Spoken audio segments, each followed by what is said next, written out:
Hello friends, இன்னைக்கு ரொம்பவே ஒரு டேஸ்டியான ஹெல்தியான வெயிட் லாஸ் ரெசிபி தான் பார்க்க போகிறோம். இது கூடவே சைட் டிஷ்ஷுக்கு நான் பிரண்ட துவையல் தான் நல்ல டேஸ்டியாக செஞ்சு காமிச்சிருக்கேன். நம்ம சேனலில் அரிசி சேர்க்காம தான் ரெசிபீஸ் அப்லோட் பண்ணிகிட்ருக்கோம். இது வெயிட் லாஸ் பண்ணுறவங்க, வெயிட் மேனேஜ் பண்ணுறவங்க, சுகர் இருக்கிறவங்களுக்கு ரொம்பவே ஹெல்ப்ஃபுல்லாக இருக்கும். இன்னைக்கோட ரெசிபிக்கு நான் 1 டம்ளர் குனோவா சீட்ஸ் தான் எடுத்திருக்கேன். குனோவா சீட்ஸில் அதிகப்படியான புரோட்டீன் இருக்குது, ஃபைபர், எசென்ஷியல் மினரல்ஸ் அதாவது மெக்னீஷியம், பொட்டாசியம், அயன் இருக்குது. இது ஹார்ட் ஹெல்த்துக்கு, பிளட் சுகரை ரெகுலர் பண்ணுறதுக்கு, வெயிட் மேனேஜ் பண்ணுறதுக்கு ரொம்பவே ஹெல்ப்ஃபுல்லாக இருக்கும். இந்த ப்ராடக்டை நான் ப்ராடக்ட்ஸ் லிங்க்கில் பின் பண்ணுறேன், தேவைப்பட்டுச்சுன்னா வாங்கிக்கோங்க. அதே டம்ளரில் 1/2 டம்ளர் பச்சை பயிறு. பச்சை பயிர்லேயும் அதிகப்படியான proteins, fibres, vitamins, anti oxidants இருக்குது. அதே டம்ளரில் 1/2 டம்ளர் உளுந்து. உளுந்தில் அதிகப்படியான ஃபைபர் இருக்குது, உளுந்தில் அதிகப்படியான கால்சியம் இருக்குது. இது நம்மளோட போன்ஸ் நல்லா ஸ்ட்ராங்காக வச்சுக்கும். மெக்னீஷியம் அண்ட் ஃபாஸ்பரஸ் இருக்குது. இது கூட நம்ம சேர்க்குற அடுத்த இன்க்ரீடியண்ட் அதே டம்ளரில் 1/2 டம்ளர் பாசிப்பருப்பு. பாசிப்பருப்புலேயும் அதிகப்படியான ஃபைபர், புரோட்டீன் இருக்குது. ஃபேட் ரொம்பவே கம்மியான அளவில் தான் இருக்கும். இது இம்யூனிட்டியை பூஸ்டப் பண்ணுறதுக்கு நல்லாவே ஹெல்ப்ஃபுல்லாக இருக்கும். இது கூட 1/4 டீஸ்பூன் வெந்தயமும் சேர்த்து தண்ணி ஊற்றி நல்லா க்ளீன் பண்ணணும். இதில் குனோவா சீட்ஸ் போட்டிருக்கோம் இல்லையா, அந்த சீட்ஸ் பொறுத்த வரைக்கும் நல்லா கசக்கி க்ளீன் பண்ணணும். மேலே ஒரு கோட்டிங் மாதிரி லேயர் இருக்கும். அந்த லேயர் நம்ம இப்படி க்ளீன் பண்ணும்போது தான் அது போகும். அப்படி இல்லைன்னா அது ஒரு கசப்பு தன்மையை கொடுக்கும். 4லிருந்து 5 முறை நல்லா கழுவி எடுத்துட்டு தண்ணி ஊற்றி 8 மணி நேரம் ஊற வச்சிடலாம். 8 மணி நேரத்துக்கு அப்புறம் நம்ம சேர்த்தி இருக்கிற தானியங்கள் எல்லாமே நல்லா ஊறி வந்திருக்கு. இதை தண்ணியிலிருந்து வடித்து எடுத்து மிக்சி ஜாருக்கு டிரான்ஸ்ஃபர் பண்ணி தேவையான அளவுக்கு தண்ணி சேர்த்தி நல்லா அரைச்சி எடுத்துகிட்டு வந்துடணும்.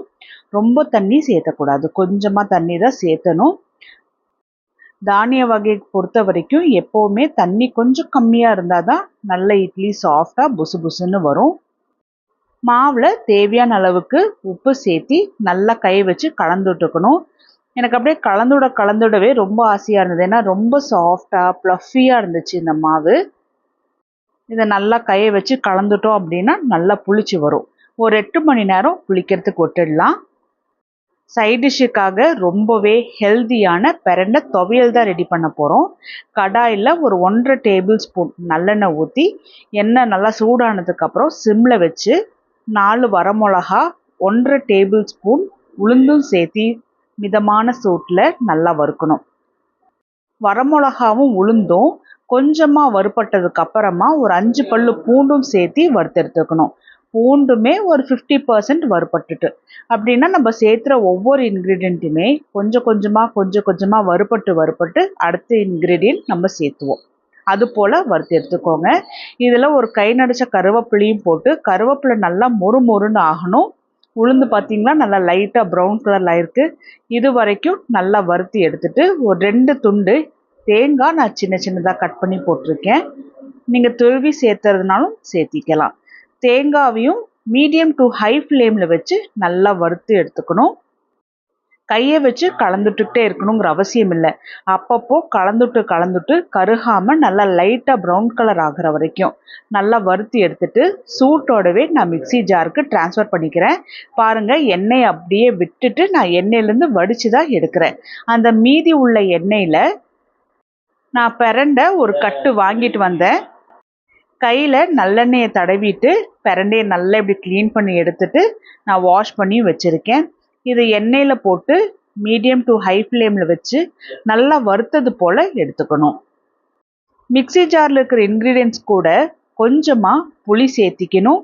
தேவையான அளவுக்கு கல்லுப்பு, ஒரு 1/4 டீஸ்பூன் விட குறைவாக பெருங்காயத்தூள். பிரண்டையை அடிக்கடி நல்லா கலந்துட்டு இந்த டார்க் க்ரீனாக இருக்கு இல்லையா, இது நல்லா டார்க்காக ப்ரௌன் கலரில் ஆகிற அளவுக்கு நல்லா வறுத்தது போல் எடுக்கணும். இது பச்சையாக இருக்குது, இதோட தன்மை எல்லாமே போய் நல்லா மொறுமொறுப்பாக இருக்கணும். அது வரைக்கும் நல்லா வறுத்து எடுக்கணும். இது போல் வறுக்கும் போது உப்பு சேர்த்தணுங்கிற அவசியம் இல்லை. பிரண்டைய இது போல் நல்லா வறுக்க பார்த்தோம்னா நல்லா ப்ரௌன் கலரில் மாறிட்டு வரும். பிரண்டை துவையல் பொறுத்த வரைக்கும் கொஞ்சம் காரம், புளிப்பு, உப்பு எல்லாமே கொஞ்சம் தூக்கலாக இருந்தால் தான் நல்லா டேஸ்டியாக இருக்கும். இப்போ பிரண்டை பாருங்கள் நல்லா லைட்டாக சுருங்கி நல்லா மொறுமொறுப்பாக வருது. இன்னமும் அடுத்த ஸ்டேஜ் வர அளவுக்கு நல்லா கலந்துட்டு எடுத்துட்டு சூடு ஆறுனதுக்கு அப்புறமா மிக்ஸி ஜாரில் சேர்த்தி கொஞ்சமாக தண்ணி சேர்த்தி நான் நல்லா நைஸாக அரைச்சி எடுத்துகிட்டு வந்திருக்கேன். இந்த பிரண்டை துவையல் இட்லி, தோசை, சாதத்துக்கு ரொம்ப டேஸ்டியான காம்பினேஷனாக இருக்கும். ரொம்ப ஹெல்த்தியாகவும் இருக்கும். ட்ரை பண்ணி பார்த்துட்டு சொல்லுங்கள். 8 மணி நேரத்துக்கு அப்புறம் மாவுமே நல்லா புளிச்சு வந்திருக்கு. நவதானியம் இல்லை தானியம் எதுலேயுமே நம்ம செய்யும்போது மாவு நல்லா புளிக்க வச்சு சாப்பிட்டோம் அப்படின்னா ஜீரணமாகறதுக்கு ஈஸியாக இருக்கும். டேஸ்ட்டும் நல்லாயிருக்கும். நல்ல சாஃப்டாக ஸ்பாஞ்சியாகவும் இருக்கும். தண்ணி பதம் பார்த்துக்கோங்க. நல்லா கலந்துட்டதுக்கு அப்புறமா தண்ணி பதம் பார்க்கணும். ரொம்ப தண்ணியாக இருந்தாலும் சாஃப்டாக இருக்கும். ஆனால் இட்லி பார்த்திங்கன்னா சரியாக வேகாமல் சப்புன்னு இருக்கிறது போல் இருக்கும். அதனால் கொஞ்சம் கெட்டியாக தான் இருக்கணும். இட்லி பிளேட் குழிக்குள்ளே எல்லாமே எண்ணெய் தடவி விட்டுட்டு ஒவ்வொரு குழிக்குள்ளேயுமே இது போல் மாவு ஊற்றிக்கலாம். எண்ணெய் தடவினோம் அப்படின்னா இந்த குழிக்குள்ளெல்லாம் ஒட்டாமல் நம்மளால் இட்லி எடுத்துக்க முடியும். இட்லி பாத்திரத்தில் தண்ணி நல்லா கொதிச்சதுக்கு அப்புறமா 10 நிமிஷம் நல்லா வேக வச்சு எடுத்துட்டு அதுக்கப்புறமா 50% சூடு ஆற வரைக்கும் விட்டுட்டு அதுக்கப்புறமா இது போல் டீமோல்ட் பண்ணி எடுக்கணும். அப்போ தான் மாவு நல்லா வெந்திருக்கும்.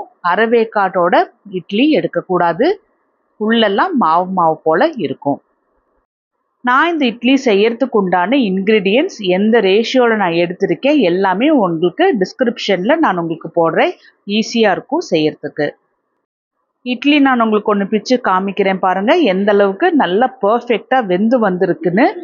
அந்த டைம் கொடுத்து நம்ம வேக வச்சோம் அப்படின்னா தான் நல்லா இது போல் சாஃப்டாக ப்ளஃபியாக ஸ்பாஞ்சியாக வெந்து வரும். அரிசி சேர்க்காம நம்ம இந்த இட்லி ரெடி பண்ணியிருக்கோம். இது போல் ரெசிபீஸுக்கு நம்ம சேனலை சப்ஸ்கிரைப் பண்ணி வச்சுக்கோங்க.